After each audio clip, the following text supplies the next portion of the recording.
crypto morning tea. Hey. Good morning, everybody. My name's pianomattyb. That is Scaramucci's. And this is your morning TA. A brief glimpse into the crypto markets, where the sun's shining, where the winds blow. All the humble opinion of this piano. Zamboni bringing the down. The FOMO index has fallen to 55 from yesterday's 64. Bitcoin dominance is 49.9%. 24-hour volume is 32 billion. The overall market cap is 1.18 trillion. Give or take 100 million. Well, it seems like after all of last week's bullish bravado, Bitcoin decided to lay low for the weekend. After peaking out on Friday at 31.4, price action feathered down to the 20 moving average, then found a bottom and a bounce and a textbook retest of support at 30K, and is inched up to a time of production 31.3. And of course that 30K, she's a doozy of a support. It's a psychological bone of contention as well. Even though this time last week we were at 26.3, falling below 30K can be an insta-sentiment Debbie Downer, and we have carved out a cute little head and shoulders pattern. Not an old Mr. Clean, but more of a Mr. Clean toddler. The price probability of this pattern is, and sing it with me now. Oh, you take the pull, you slide it all, the breakout point, and then we're all at 28.1-ish. Which is, oh snap, right at the siggity 1.8% fib. So there is some bearish corrobs at that level.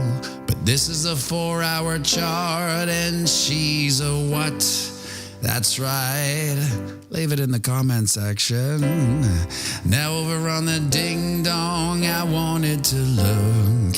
The heartbreakingly optimistic polar opposite of the 4-hour chart, and that's this cute little bull flag, which if, and I say if, plays out, could take us up to 35.7-ish, but that would depend on some rather bullish fundamentals coming out this week in order to tailwind her up. But lucky enough for us, old Scotch on the rocks, Booze Breath Jerry Pow Pow will be performing a scene from his upcoming Kabuki Theater production this Wednesday and Thursday, entitled A Midsummer Night's Gaslighting. So maybe, just maybe, that will be the bullish feather in our cap to get us out of this consolidation. Quick look at the Wookiee. Sees we did make one of this year's most epic green closes, carving out a new high and bullishly engulfing the past 3 months. So this is the breakout point of our cup and handle we've been droning on and on about for months ad nauseum, which does have a price probability to play out 44K. And when asked about why all the leveraged ETFs were being rubber stamped through the SEC like a motion to raise the salaries of the politicians in DC, Gary Gensler replied, well, how else are we supposed to manipulate BlackRock's? Is that a data alert? Yes, it is, it seems. We have a tri-delta gamma bearish corrobs on the Wookiee as that head and shoulders pattern back on the 4-hour charts. Playout probability would land right at the 50% fib level here on the Wookiee. And yes, it might not be something, but she sure ain't nothing. G sharp major 7th, you sneaky little so-and-so. Would you look at that, my friends? The sun is up. It's another beautiful day here on planet Earth, a day none of us were guaranteed. We're not guaranteed these days, but we're lucky enough to have them anyway. So get out there, knock 'em dead, and remember, we're playing the same game as our psychopathic elected elites. And that's right, it's the long game. So zoom out and have a fantastic day.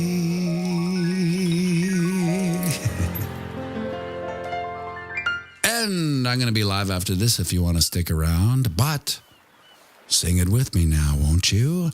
I'll run the banks of boom dash bang, Bitcoin, crypto, morning tea. Hey, whoa, chit chit chit, ching.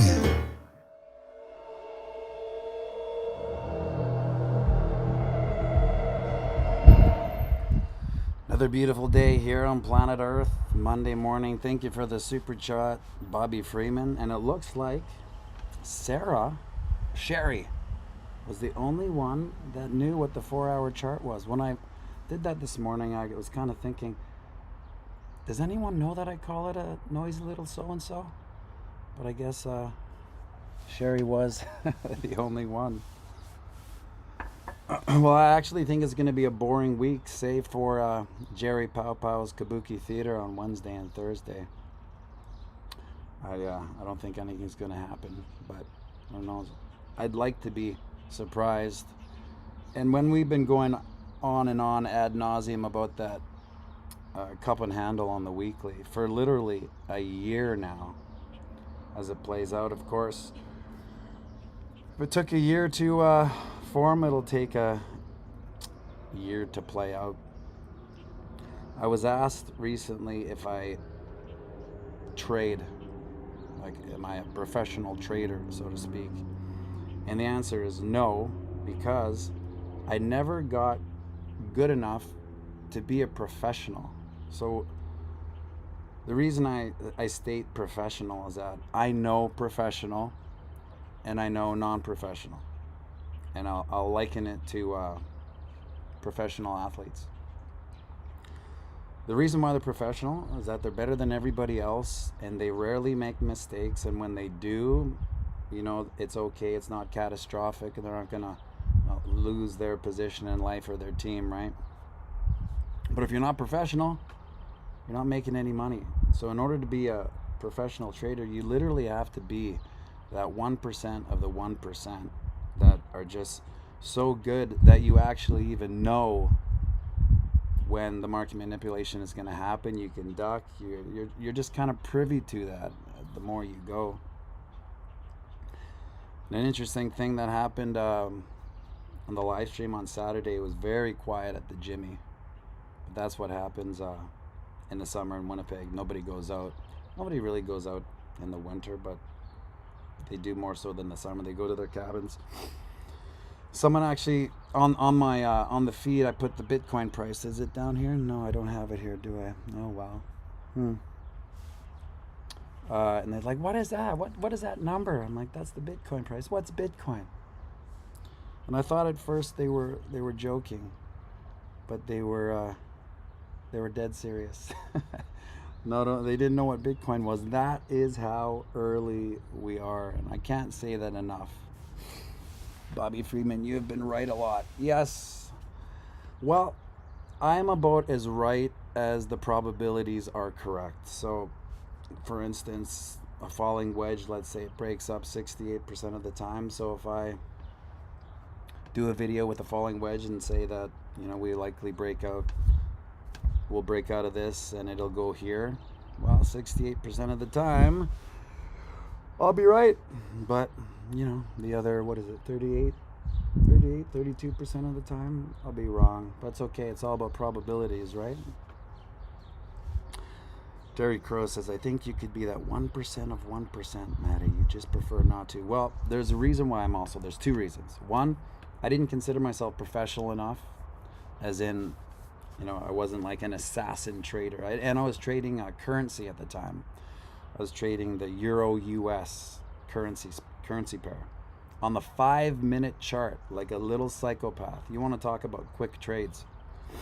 I would shoot for 5 pips, and pips is just like a move, like it's 1/1000th of a cent, but you're leveraged, right? So you could make a pip $20, $100, $1,000, right? So I would just go for 5 pips. So we're talking like it could execute the trade, and within half a second it's out, right? So you got to be a real adrenaline junkie psychopath to trade the 5-minute chart, especially on the Euro US. But the reason why I also didn't trade is because I was 32 or 33 at the time, and I'd also decided to play music because I was done with being trying to be normal, so to speak. I was trying to have normal jobs and just behave like a normal person, and I obviously just wasn't very normal ever. So I started getting into music, and it started to take off. But I was also trading the Euro US. But I had to do the London session, which was like 2 or 3, depending on what time of the year it was, till the New York opened, like 8 or 9 or whatever. So I was going from gig to trading all night. So it was kind of the worst case scenario, and I couldn't put 24/7, because when you are trading, you have to be in there 24/7. You can't just kind of part-time trade. Oh, I think I'm going to trade this morning. It feels like a good trading day. No. 24/7 eyes on the charts, 24/7 knowledge of geopolitical BS, blah, blah, blah.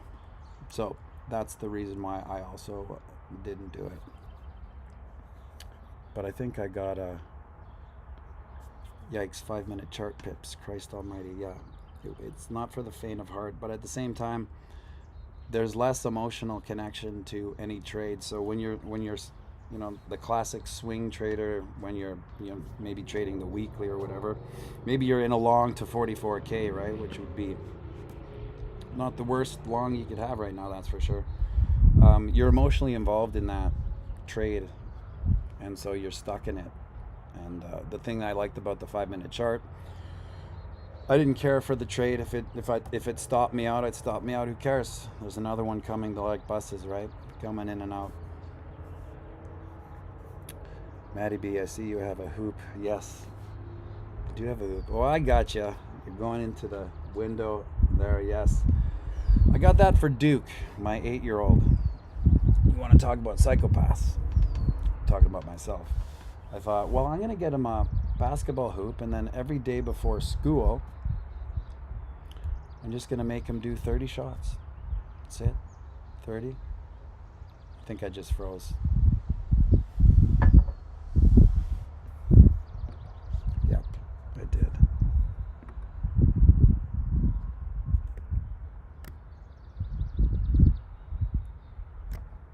Let's see here.